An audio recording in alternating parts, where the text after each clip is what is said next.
एक युद्ध का अध्याय खत्म हुआ, अब दूसरा युद्ध है मुख्यमंत्री के चेहरे को लेकर। लेकिन अगर मैं भी आपसे कहूं कि हां, मोदी और शाह का सपना टूट सकता है, ऐसे भी और वैसे भी, तो हां, वही सपना आपको दिखाने जा रहा हूं। पहले लड़ाई हो सकती थी कि महागठबंधन की हो, लेकिन अब लड़ाई महागठबंधन के साथ तो रही नहीं, क्योंकि भैया जो हुआ वो सबने देख लिया। 202 का आंकड़ा एनडीए ने छू लिया। लेकिन इसके बाद का युद्ध क्या है? युद्ध है अपने साख और अपनी बात को मनवाने की। क्या नरेंद्र मोदी और अमित शाह मिलकर अपनी बात मनवा पाएंगे? और अगर वो बात नहीं माने नीतीश कुमार, तो क्या सपना टूट जाएगा मोदी शाह का? और मोदी शाह का न केवल सपना टूटेगा, क्या एनडीए सत्ता में नहीं आ पाएगी? आप कहेंगे 202 सीटें होने के बावजूद एनडीए सत्ता में क्यों नहीं आ पाएगी? तो आज वही आपको दिखाने जा रहा हूं जी। चुनाव परिणाम आने के बाद जहां एक तरफ एनडीए, खास तौर पर बीजेपी जश्न में डूबी हुई थी, तो वहीं दूसरी तरफ एक खेल हुआ है। वो खेल रात के अंधेरे में इस तरीके से खेला गया है जिसने दिल्ली वालों को जश्न के बीच में बेचैन होने पर मजबूर कर दिया है। वही खबर आपको दिखाने जा रहा हूं। नमस्कार, मैं हूं प्रज्वल गौतम और आप देख रहे हैं खबर चौक। आंकड़ा और आकलन, ये दोनों ही चीजें बहुत अलग तरीके से काम करती नजर आई बिहार में। मैं आपको सीट बताऊं, मैं आपको महागठबंधन का और उसका रिजल्ट बताऊं, इससे बेहतर यह है क्योंकि वो आपने देख ही लिया होगा।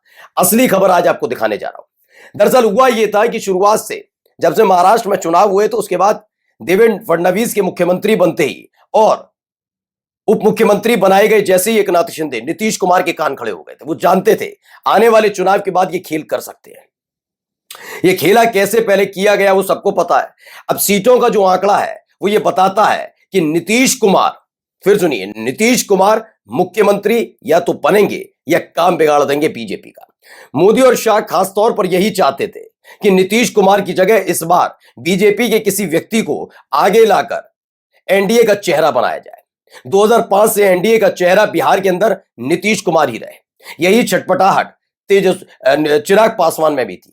चिराग पासवान भी चाहते थे कि इस बार एनडीए का चेहरा एक बार वो बन जाए तो राष्ट्रीय राजनीति छोड़कर वो बिहार में आ जाएंगे, और जब जब बिहार में सरकार बनेगी, कम सीटें होने के बावजूद भी उन्हें मुख्यमंत्री बनाया जाएगा। खैर, उनके इस सपने पर तो पानी फिर गया। लेकिन अब ये लड़ाई BJP versus Janata Dal United की है। अब आंकड़ा क्या कहता है, ये आंकड़ा पहले देख लीजिए।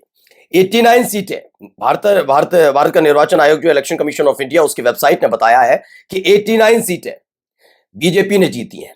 जनता दल यूनाइटेड ने 85 सीटें जीती हैं एलजेपी-आर यानी कि लोक जनशक्ति पार्टी, रामविलास चिराग पासवान की पार्टी ने 19 सीटें।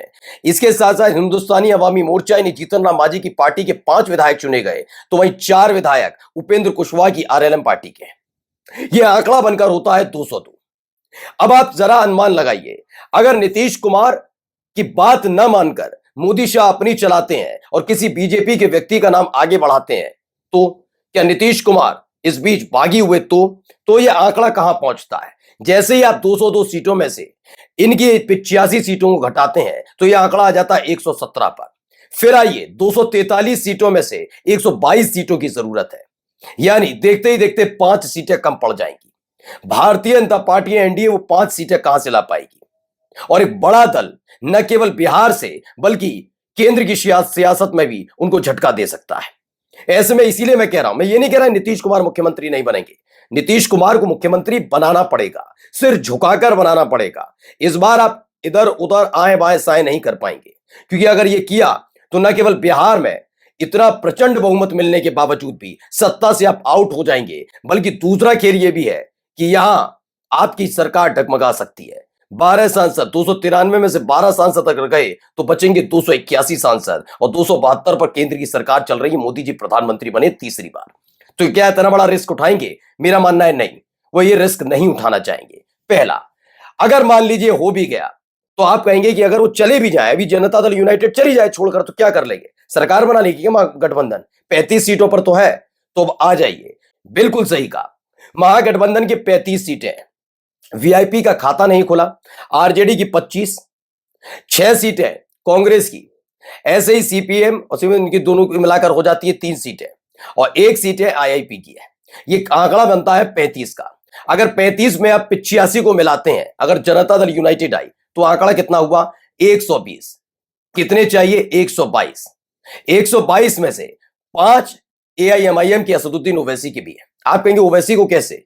चिराग तेजस्वी यादव ने तो ये कह दिया था, इसीलिए मैं बता रहा हूं तेजस्वी का सपना भी पूरा नहीं होगा, वो भी मुख्यमंत्री नहीं बनेंगे।